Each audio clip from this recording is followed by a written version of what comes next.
ಹೊಸ ಪಕ್ಷ ಕಟ್ಟುವ ಚಿಂತನೆ ಇಲ್ಲ ಅಂತ ಮಾಜಿ ಸಿಎಂ ಯಡಿಯೂರಪ್ಪ ಸ್ಪಷ್ಟಪಡಿಸಿದ್ದಾರೆ. ಸಿದ್ಧಗಂಗಾ ಮಠಕ್ಕೆ ತೆರಳುವ ಮುನ್ನ ಬೆಂಗಳೂರಿನಲ್ಲಿ ಸುದ್ದಿಗಾರರ ಜೊತೆ ಮಾತನಾಡಿದ ಅವರು, ಬಿಜೆಪಿ ಪಕ್ಷ ಕಟ್ಟಿ ಬೆಳೆಸಿದ್ದೇ ನಾನು, ಮುಂದೆಯೂ ಪಕ್ಷ ಸಂಘಟನೆಗೆ ಹೆಚ್ಚಿನ ಆದ್ಯತೆ ನೀಡ್ತೀನಿ ಅಂತ ಸ್ಪಷ್ಟಪಡಿಸಿದರು.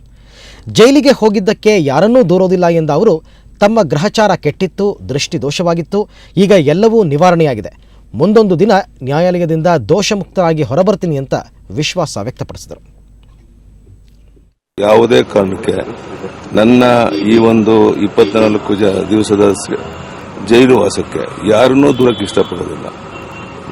ಕೆಲವು ಸಂದರ್ಭದಲ್ಲಿ ಅನೇಕ ಗ್ರಹಚಾರಗಳು ಕಾಡಿಸ್ತಾ ಇರುತ್ತೆ ಮನುಷ್ಯನಿಗೆ, ಅದರಿಂದ ಮುಕ್ತನಾಗಬೇಕಾಗುತ್ತೆ. ಎಲ್ಲೋ ಒಂದು ರೀತಿ ದೃಷ್ಟಿ ದೋಷ ಇತ್ತು, ಅದರಿಂದ ಕೊನೆ ಆಯಿತು ಅಂತ ಕಾಣುತ್ತೆ. ದೇವರಿದ್ದಾನೆ, ನ್ಯಾಯಾಲಯಗಳ ಬಗ್ಗೆ ನನಗೆ ಸಂಪೂರ್ಣ ವಿಶ್ವಾಸ ಇದೆ. ಇವತ್ತಲ್ಲ ನಾಳೆ ನ್ಯಾಯಾಲಯದಿಂದ ಸತ್ಯ ಹೊರಬಂದಾಗ ರಾಜ್ಯದ 6 ಕೋಟಿ ಜನ ವಾಸ್ತವಿಕ ಸ್ಥಿತಿಯನ್ನು ತಿಳ್ಕೊಂತಾರೆ. ಅದಕ್ಕಾಗಿ ನಾನು ರಾಜ್ಯದ ಜನತೆ ದೀಪಾವಳಿ ಮಾಡಿದ್ದೇನೆ, ಹಬ್ಬ ಹರಿದಿನಗಳು ಮಾಡಿದ್ದೇನೆ, ನನಗೆ ಒಳ್ಳೆಯದಾಗಲಿ ಅಂತ ಹಾರೈಸಿದ್ದಾರೆ. ಅವರೆಲ್ಲರಿಗೂ ಸಹ ನಾನು ಋಣಿಯಾಗಿದ್ದೇನೆ. ಅವರ ಸೇವೆ ಮಾಡೋಕ್ಕೆ ಸದಾ ಅವರ ಜೊತೆಗೆ. ಬನ್ನಿ, ಬಗ್ಗೆ ಹೆಚ್ಚಿನ ಮಾಹಿತಿ ಪಡೆಯೋಣ ನಮ್ಮ ಪ್ರತಿನಿಧಿ ವೀರೇಂದ್ರ ಅವರಿಂದ. ವೀರೇಂದ್ರ, ತಮ್ಮ ಮುಂದಿನ ರಾಜಕೀಯ ನಡೆ ಬಗ್ಗೆ ಯಡಿಯೂರಪ್ಪನವರು ಇವತ್ತು ಏನಾದರೂ ಮಾತನಾಡಿದಾರಾ?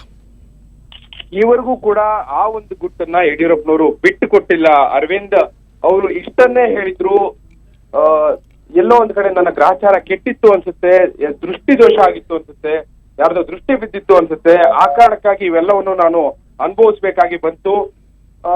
ಆದ್ರೂ ಕೂಡ ನಾನು ಬಿಜೆಪಿಯ ಮನುಷ್ಯ, ಬಿಜೆಪಿಯಲ್ಲೇ ಇರ್ತೇನೆ, ಬಿಜೆಪಿಯಲ್ಲೇ ಮುಂದುವರ್ತೇನೆ, ಬಿಜೆಪಿಯಿಂದ ನಾನು ಬೆಳೆದಿದ್ದೇನೆ, ಬಿಜೆಪಿಯನ್ನ ನಾನು ಕಟ್ಟಿದ್ದೇನೆ, ಹೀಗಾಗಿ ಬಿಜೆಪಿಯಲ್ಲೇ ನಾನು ಮುಂದುವರಿತೇನೆ ಅನ್ನೋದನ್ನ ಅವರು ಮೇಲ್ನೋಟಕ್ಕೆ ಹೇಳ್ತಿದ್ದಾರೆ. ಆದ್ರೆ ಒಳಗೆ ಅವರ ಕಾರ್ಯತಂತ್ರ ಏನಿದೆ, ಅವರ ಸ್ಟ್ರಾಟಜಿ ಏನಿದೆ, ಅದು ನಿಜಕ್ಕೂ ಕೂಡ ಅವರು ಮುಕ್ತವಾಗಿ ಹೇಳ್ತಾ ಇಲ್ಲ. ಯಾಕಂದ್ರೆ ಲಭ್ಯವಿರುವ ಮಾಹಿತಿಯ ಪ್ರಕಾರ ಅವರು ನಿಜಕ್ಕೂ ಕೂಡ ತಮ್ಮದೇ ಆದ ಒಂದು ಸ್ಟ್ರಾಟಜಿಯನ್ನ, ಕಾರ್ಯತಂತ್ರವನ್ನ ಈಗಾಗಲೇ ಹೆಣೆದಿದ್ದಾರೆ.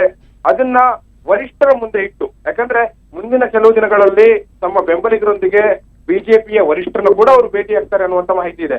ಹೀಗಾಗಿ ಅವರ ಮುಂದಿಟ್ಟ ನಂತರವೇ ತಮ್ಮ ಒಂದು ಪಟ್ಟನ್ನ ಮುಂದಿಡುವಂತ ಸಾಧ್ಯತೆ ಇದೆ.